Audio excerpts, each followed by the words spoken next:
Hello friend, good morning. তোমরা কেমন আছো? আশা করি ভালো আছো, আর আমিও ভালো আছি। তো দেখো, আজকে ব্লগটা শুরু করলাম হচ্ছে তোমার ওই 10টা-11টা মতো বাজে। এই সময় আজকে রান্নাবান্না করে তারপরে স্নান করব। আগে আজকে রান্নাটা করে নেব, তারপর স্নান করব। কালকে তোমাদের দেখিয়েছিলাম যে চালে লবণ জল কী করে মাখাতে হয়, এবং কালকে মাখিয়ে রেখেও ছিলাম আমি।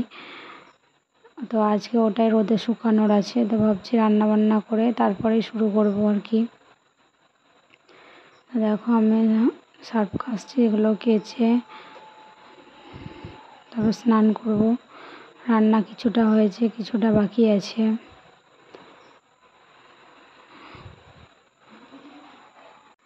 এখন হচ্ছে পুজোর মৌসুম, বুঝতেই পারছো, কাজ কাম খুব চাপ।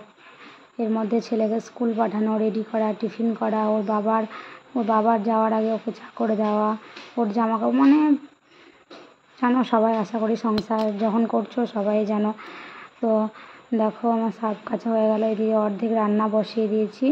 তো রান্নাতে হচ্ছে আজকে তোমার ওই সয়াবিন আলু পেঁপে দিয়ে তরকারি, মাছের ঝোল, ডাল, আর হচ্ছে তোমার ওই করলা আলু ভাজা। এই হচ্ছে আজকের দুপুরের খাবার আর কি।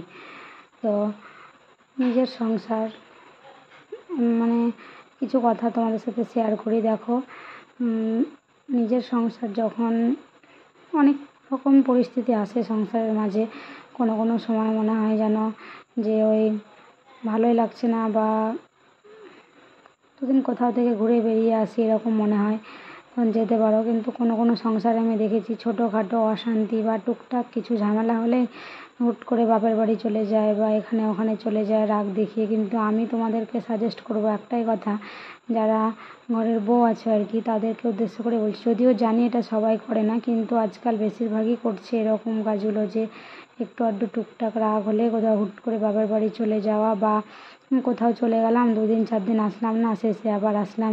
তো তার থেকে আমার মনে হয় তুমি ঘরেই থেকেও তোমার বরের সাথে বা বাড়ির লোকের সাথে, যার সাথেই ঝামেলা হোক, তার সাথে একদিন হয়তো কথা বলবে না, বা 1-2 ঘন্টা কথা বলবে না, ঠিক আছে, কিন্তু কোথাও চলে যাওয়াটা আমার মনে হয় ঠিক না, কারণ ওটা সত্যিই খুব খারাপ দেখায়।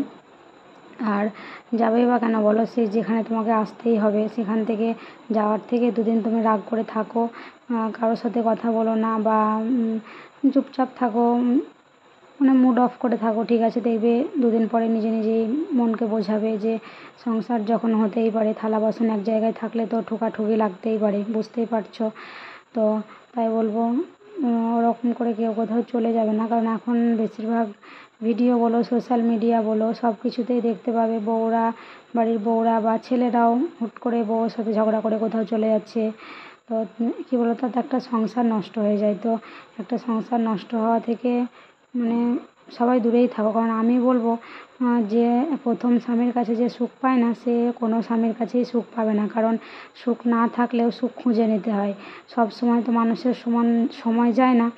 তুমি দেখবে কখনো তোমার হয়তো সময়টা খারাপ, কিন্তু সময় তোমার একদিন ভালো আসবেই, কারণ ভগবানও মানুষের ধৈর্যের পরীক্ষা নেয়।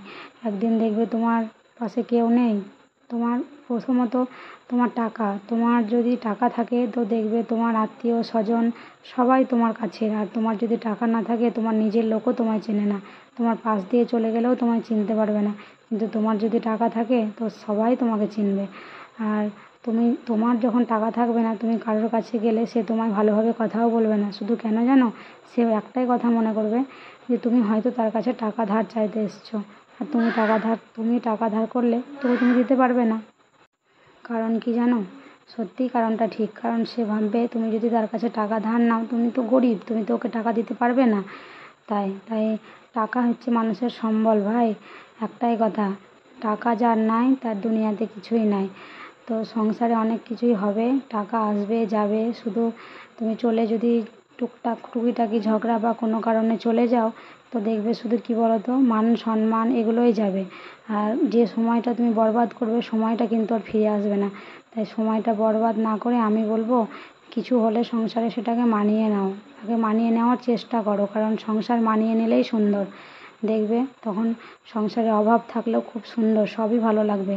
কারণ দেখো আমার ছেলেকে দেখো, ও দুধ দিয়েছি তো আমি দুধটা দিয়ে চা করতে গেছি তো দেখো কী করছে, দুধের ক্যামেরার সামনে দুধ খাচ্ছে আর দেখো কী করছে। এত বড় ছেলে কিন্তু এখনও পাইপে দুধ খায় জানো, ও খেতে পারে না, ও এমনিতে গ্লাসে দিলে খেতে পারে না, আর পাইপে না দিলে খাবেও না, ওই জন্য ওকে পাইপেই দিই। তো দেখো সংসারটা মানিয়ে নেবে, দেখবে সুন্দর লাগবে। কারণ কি বলো তো, সংসারে যদি টাকা না থাকে কিন্তু যদি তোমার সংসারে সুখ থাকে, সে সংসারে দেখবে অনেক শান্তি। কারণ তুমি যদি একবেলা খাবার খেতে নাও পাও, তাও যদি সুখ ভালোবাসা পাও তো দেখবে কোনো অভাবই থাকবে না। কিন্তু তোমার সংসারে যদি খাবার থাকে, কোনো সুখ না থাকে, তাহলে দেখবে তোমার সে সংসারে তোমার শরীর মন কিছুই ভালো থাকবে না, আর কিছুই ভালো লাগবেও না। তো আমি বলবো সংসারে সুখ খুঁজে নাও। জানি সবার কেউ কেউ চেষ্টা করেও পারো না, কারণ নিজের লোকটা সবার ঠিক হয় না। তো এমন আছো, এমন ঘরেও আছে যাদের হাজব্যান্ড ঠিক হয় না। বাড়ির ফ্যামিলি মেম্বার ভালো থাকলেও হাজব্যান্ড যে মেন, যার সাথে তুমি সারা জীবন কাটাবে, সেও ঠিক হয় না। অনেকেও চেষ্টা করো স্বামীকে ঠিক করার, কিন্তু পারো না।